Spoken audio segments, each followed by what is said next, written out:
bienvenue dans cette nouvelle vidéo, c'est Spartan, je serais content d'être avec vous. Aujourd'hui on va parler des calques, voilà, quatrième vidéo sur 4, enfin on arrive au bout. On rentre cette fois-ci dans le vif du sujet avec les calques dans Photoshop pour le digital painting. Donc là on est vraiment propre au digital painting, je vais répondre immédiatement à certaines questions que vous posez. Et commençons d'ailleurs par la première qui est... Combien je dois faire de calques pour mon digital painting? Excellente question. En fait, ça va vraiment dépendre tout simplement de la méthode de travail que vous préférez, que vous utilisez aussi, selon que vous commencez tout de suite en couleur ou non, si vous commencez en noir et blanc, avec un croquis, etc. Le nombre de calques va varier. En tout cas, une chose est sûre, il n'y a pas de bon nombre de calques. Voilà, si un jour quelqu'un vous dit « Moi je le sais, il faut 3 calques et demi », non. Au niveau du nombre de calques, ne vous posez pas cette question, faites-en autant que vous en avez besoin. Voilà, si vous avez besoin d'en faire 100, faites-en 100.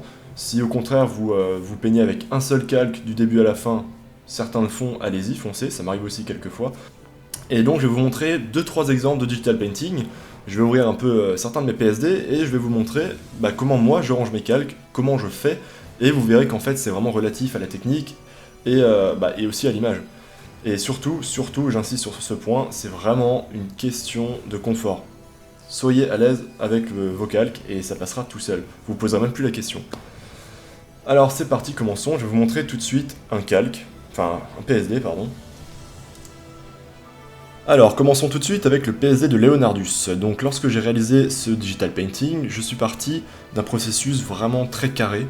Et ça se ressent justement dans mes calques, comme je vais vous le montrer.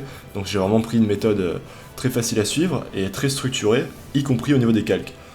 Donc si vous préférez regarder par vous-même, ce que je vous invite à faire, vous pouvez même télécharger ce PSD, jeter un œil par vous-même, je vous remets l'URL ici. Si vous n'avez pas vu le tutoriel d'ailleurs de ce personnage, vous pouvez aussi le voir, voilà, le lien est là. Donc, vous voyez que j'ai de base 3 calques, enfin 2 calques et un groupe de calques plutôt. Donc j'ai mon calque de fond, ici, j'ai le groupe du personnage. Par-dessus, c'est un calque un petit peu spécial, j'en parlerai à la fin. Donc j'ouvre tout de suite le groupe des calques. Donc voilà à quoi ça ressemble. Donc vous voyez, j'ai pas un nombre précis de calques, je les ai fait au fur et à mesure. Donc j'avais commencé, bien entendu, si vous vous rappelez, par le fond. Ensuite, j'avais commencé par peindre le contour, la line, qui est juste ici. Je vais vous l'afficher vite fait. Voilà, donc ça ressemblait vraiment à ça au début.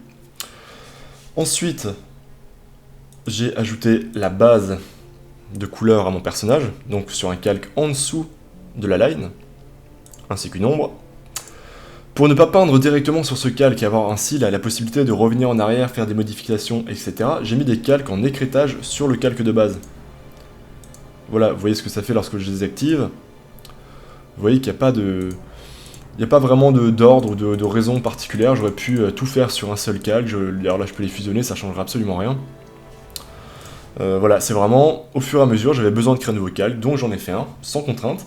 Ensuite, lorsque j'avais terminé cette étape, je passais à l'étape suivante, donc j'ai commencé à peindre par-dessus la line, puisque je voulais pas garder le contour noir. Donc je suis parti d'un nouveau calque par-dessus, que j'ai appelé PO, donc PO comme Paint Over, qui signifie bêtement peindre par-dessus.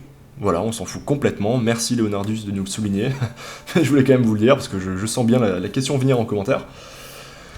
Donc, je suis parti d'un premier calque où j'ai peint par-dessus, j'ai commencé à amener les premiers détails, les premiers shadings, etc. Ensuite j'en ai fait un deuxième, voilà, comme ça vous pouvez vraiment suivre l'avancement.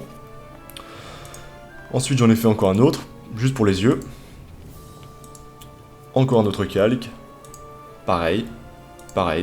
Donc vous voyez qu'au fait, je crée vraiment mes calques au fur et à mesure lorsque j'en ressens le besoin. C'est notamment, pour mon cas en tout cas, lorsque je sais que j'attaque une partie où je suis pas sûr à 100% de ce que je vais faire, quand je suis pas sûr vraiment que je vais garder les coups de pinceau que je vais poser, je préfère les faire sur un nouveau calque, c'est plus facile de revenir en arrière ou de les modifier que si on travaille tout le temps sur le même calque. Donc c'est pour ça que justement je vous recommande de faire des calques lorsque vous en avez besoin, lorsque vous n'êtes pas sûr de vous. Évitez quand même de finir avec un PSD avec 400 calques, ce sera un peu mieux pour vous et pour votre ordinateur, parce que rappelez-vous que plus vous avez de calques, plus ça demande de ressources à l'ordi, et donc Photoshop va ralentir. Donc voilà, j'ai créé des calques au besoin, j'ai terminé par un calque en lumière tamisée.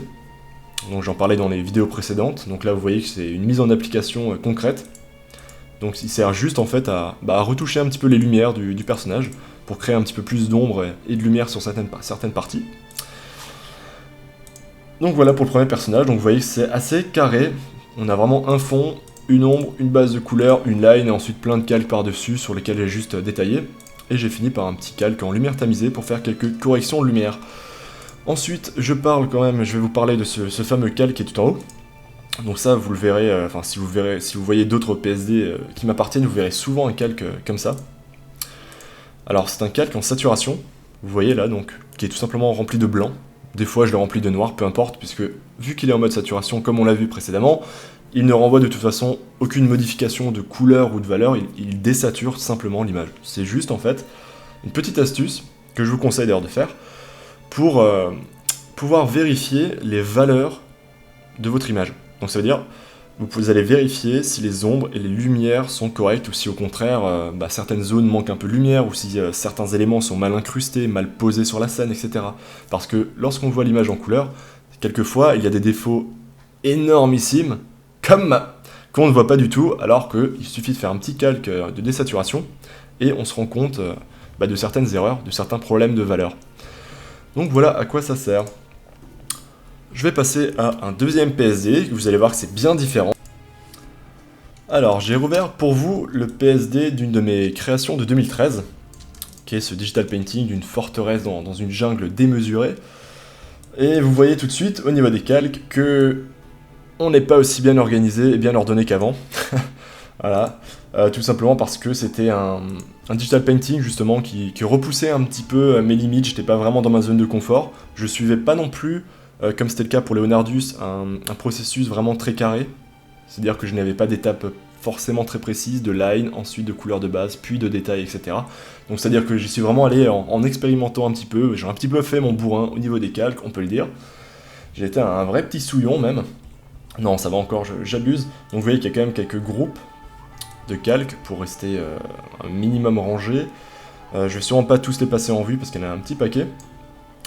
En tout cas, ce que vous pouvez noter déjà, c'est qu'on retrouve ce fameux calque de désaturation, pardon. Voilà, donc il me permet encore une fois de vérifier mes valeurs. Juste en dessous, vous voyez que j'ai mis un calque de réglage, un calque de courbe, qui est vraiment destiné juste à mon JPEG pour l'impression. Donc c'était juste pour rehausser un petit peu les valeurs et éclaircir l'image. En soi, il n'a pas de but particulier, mais par contre, ça arrive souvent que dans mes créations, je termine en fait par des calques de réglage, comme les courbes par exemple, pour faire quelques dernières retouches. Donc n'hésitez pas, même dans un digital painting, à utiliser toutes les techniques et tout ce que peut vous offrir le logiciel. Donc servez-vous de tous les outils, tous les calques de réglage, tous les modes de calque, etc. Alors je vais quand même passer rapidement en revue la structure générale du painting, on va dire. Alors, vous voyez que j'ai terminé par un groupe qui s'appelle texture et teinte, qui est plutôt explicite. Voilà, il est bloqué, donc dedans, voilà, j'avais plaqué quelques textures, donc là vous voyez que ça c'est probablement une photo, je sais pas trop ce que c'était. Ah, il est verrouillé, alors attendez, il faut juste que je déverrouille les calques. Voilà, je vais vous ouvrir ça, oui, supprimer. Voilà, vous voyez, c'est juste une photo de forêt que j'avais incrustée quelque part dans mon image.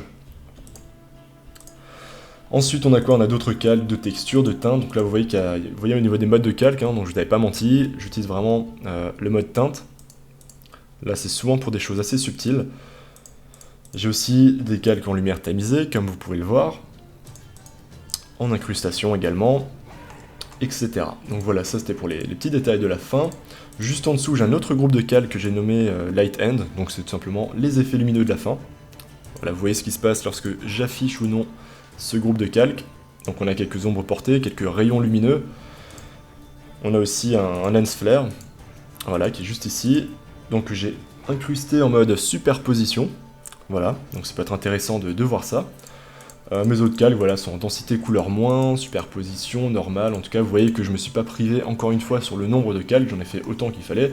Après, j'aurais aussi pu en fusionner certains, tant qu'ils ont le même mode, ça m'a pas posé problème. Ensuite, qu'est-ce que j'ai de particulier? Je pense que j'ai rien de particulier à vous montrer, c'est vraiment ensuite tout simplement des calques que j'ai rajoutés au fur et à mesure lorsque j'attaquais une nouvelle partie, c'est-à-dire un bout de pont, une nouvelle phase de détail, etc.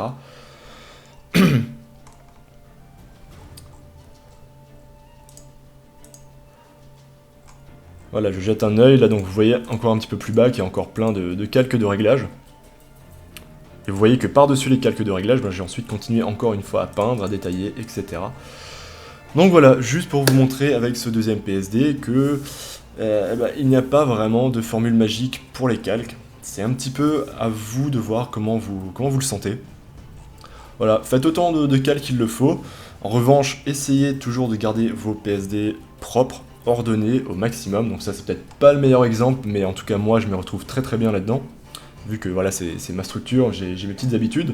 C'est pour ça que certains calques sont renommés, d'autres non. C'est parce que je savais exactement où j'en étais dans les calques lorsque j'étais en train de peindre cette illustration. Donc, deuxième conseil, utilisez tout ce que Photoshop vous offre, c'est-à-dire donc tous les modes de calque, tous les calques de réglage. Utilisez aussi, comme je vous l'ai montré, les masques d'opacité. Vous voyez que j'en ai également utilisé juste ici. Voilà, je l'ai assez dit. Ne vous mettez pas de bâton dans les roues avec les calques. N'essayez pas d'en faire un certain nombre. Même si vous regardez des tutoriels ou des vidéos, n'essayez pas de reproduire exactement les mêmes calques au même moment que l'artiste. Ça ne sert à rien. Faites des calques quand vous en avez besoin.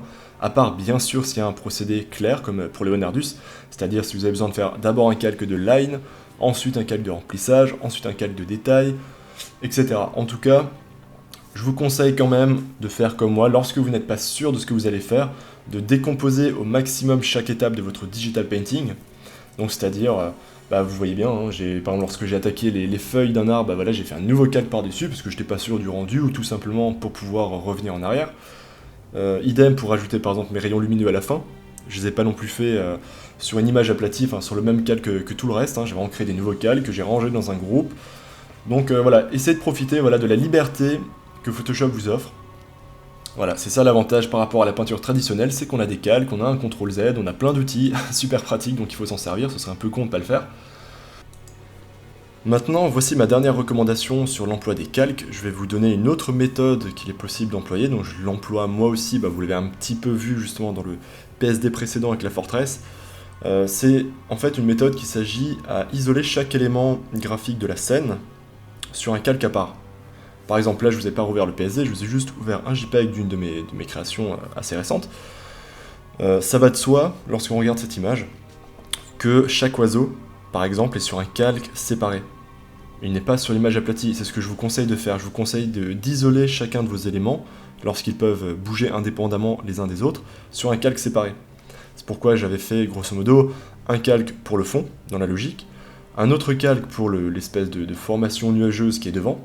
Donc je respecte une logique qui est propre au plan de l'image, donc arrière-plan, second plan, premier plan, et donc justement le premier plan, les oiseaux sur encore un calque séparé. Et je crois même, enfin je suis sûr, que j'ai fait chaque oiseau sur un calque à part. C'est justement ce qui a été très pratique, parce qu'après j'ai pu les déplacer à ma guise sans m'embêter, sans devoir repeindre des parties entières.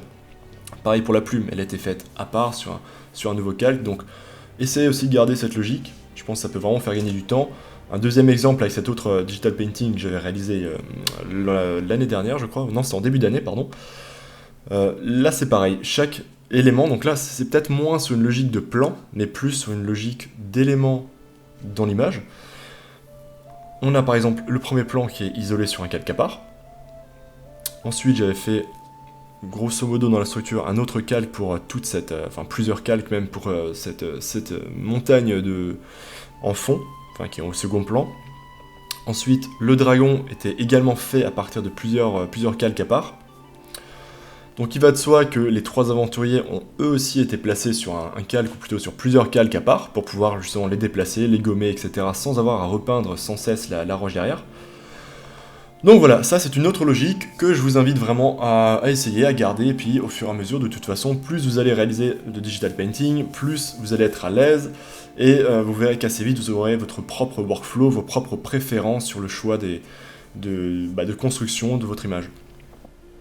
C'en est à présent terminé de ce tutoriel en 4 parties sur les calques dans Photoshop. J'espère qu'il vous aura été utile, que vous avez appris des choses. Comme toujours, si vous voulez gagner 500 € par jour et devenir riche facilement sans rien faire, partagez la vidéo autour de vous, si jamais ça vous a aidé, ça pourrait aider un de vos proches. Abonnez-vous à la chaîne, vous connaissez le topo. Et moi je vous dis à bientôt. Salut!